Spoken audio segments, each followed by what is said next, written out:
Alright, for our first game we are up against the new Enneacraft deck, and we are going second. So, apologies, the placeholder art is still in for Enneacraft on Omega for this game, so you don't get to see all of their cool new Space Whale art, but I'll do my best to explain what they're actually doing. So, Enneacraft is kind of almost Pendulum, but they can't actually Pendulum summon, they just use the scales as extra materials. And they are a flip archetype. They put a bunch of stuff face down, and then while their stuff is face down, if we trigger a specific condition, they can flip it up like it's a trap to harm us in some way. None of that's really going to matter because we're just going to evenly them this game, but just, so you know, that's why their board looks pretty weird. They keep one of their Enneacraft monsters. We don't know which one it is. It ends up being the one that banishes from our hand randomly. Unfortunately for them, they hit one of our useless Dark Rulers that we have two of and do not need. So we can just go full combo from there, provided they don't have any hand traps or anything. One of the nice things, especially with this deck about Evenly, is that it turns on our Treasures of the King's second effect without having to have two cards to set. Wouldn't have been a problem this game anyways, because we had a bunch of stuff we could have set, but just be aware, if you have 4 monsters and that, you can still use Evenly, and then you still get the activation of your Treasures of the King, which is really cool. So it's also just, I like a breaker meta with a controlling deck. So this is definitely, I think, a board breaker meta, which lends itself to a controlling deck like this one a lot better than something like a combo deck. We're not trying to close the game out immediately. They evenly us, which is kind of scary.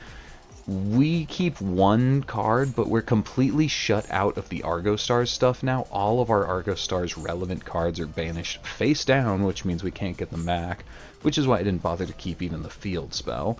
We don't have seconds of most of those, but we can still do Odion stuff. We're still perfectly capable of getting there on this board.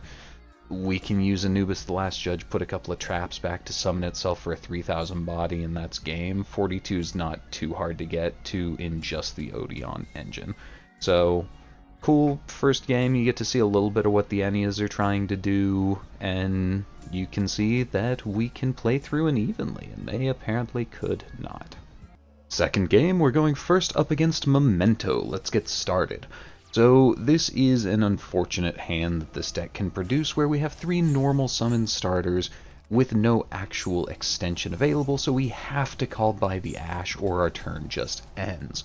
Thankfully we have the called by, so we can go into treasures. Funny enough, you can set Temple of the King or any other spell that you intend to activate on this turn to fulfill the requirement of 2 set cards for Treasures of the Kings. Something to be aware of.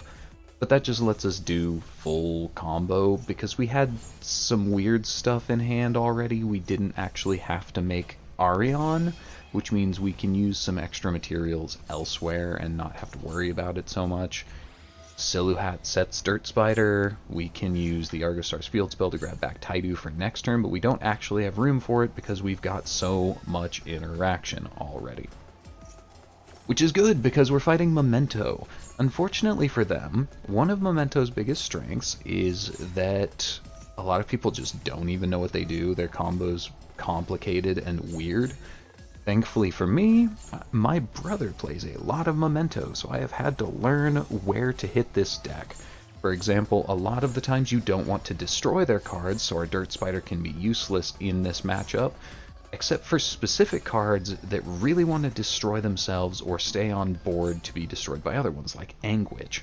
So by hitting Anguish, it doesn't trigger to give them value, it just removes the card. Whereas if you hit something like Sleepy, they get value off of it. So Memento's an important matchup to just know where to hit, and we threw Droplet and just honestly a crazy ass hand from them. We still managed to pop everything and stop them. Cool. Game 3, we are up against Canine, and we are going second. As far as I can tell, it's pure Canine with just a Kashtira package, just some Fenrir's in there as a going second card.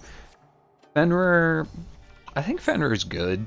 right now, just because it's really good against Yummy, but it's less good against, like, Draco Tail and things, so I'm meh.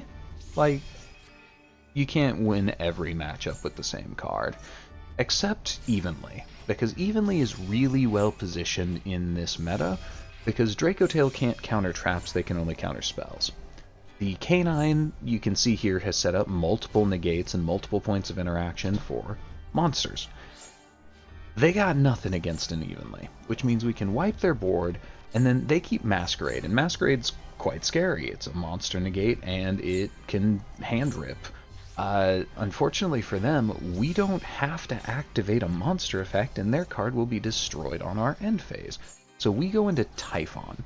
One of the very few times that Typhon is not just the surrender button is if you're playing a trap deck, because trap decks can back him up and make him a good big body with a minor floodgate. If you're just playing like a monster combo deck and you go into Typhon, you're probably screwed because you're completely defenseless. We have a negate, a bounce, and a called by sitting in the wings to protect him, as well as that's 10 able to activate if it needs to.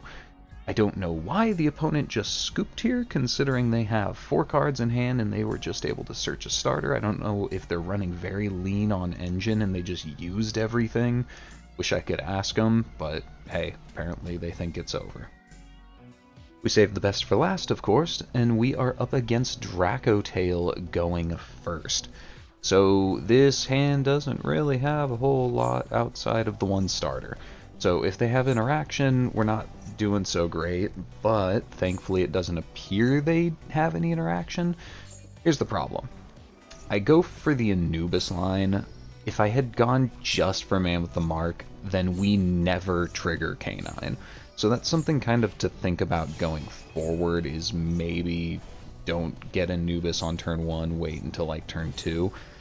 Unfortunately for them, we just have a built-in way to negate Ripper, so we don't have to worry about it. We can kick that can down the road and deal with it next turn once we're fully set up and prepared, and that was the only piece of interaction they had for us. So we're going to be able to set up our full end board, which is pretty cool. So we get Dirt Spider, we've got Tidyu, we've got 2 Imperms, weirdly enough. Giant Slaying, I set the Giant Slaying so that we can normal summon Audra so that they can't respond to our traps this turn. I don't do that every time, I'm not trying to do that every turn, but sometimes it is important. You see me pop Audra there, mostly just because I forgot that we can't target Ripper if it has Lupus under it. I'm still fairly new to the K9 cards, so I didn't know that yet. So we trigger Dirt Spider. Once it's triggered, it's going to pop something. Audra's the least offensive thing. It doesn't really hurt us to lose her, but it was a misplay. So here's a fun thing you can do. They play Ketu. I know that because we have a monster, they're going to use the fusion summon of Ketu. So I preemptively bounce Tidyu into the back row so that next chain, they'll do their fusion on this chain. Next chain, their fusion, whatever they go into, will have its effect trigger, and then Stadium will trigger to negate that effect. That is kind of how you have to play with this deck. It's not the most intuitive, but you learn to work with it, and it's actually really cool. So they detach Lupus from Ripper, which gets rid of the protection, which means we can now hit Ripper, which is pretty funny. We just do our control thing. We pop Veilon. The Veilon tries to target Capane. We just bounce Capane back, and then we use the negate from bouncing her back to negate Ripper, so that they can't do anything with that for the rest of the turn.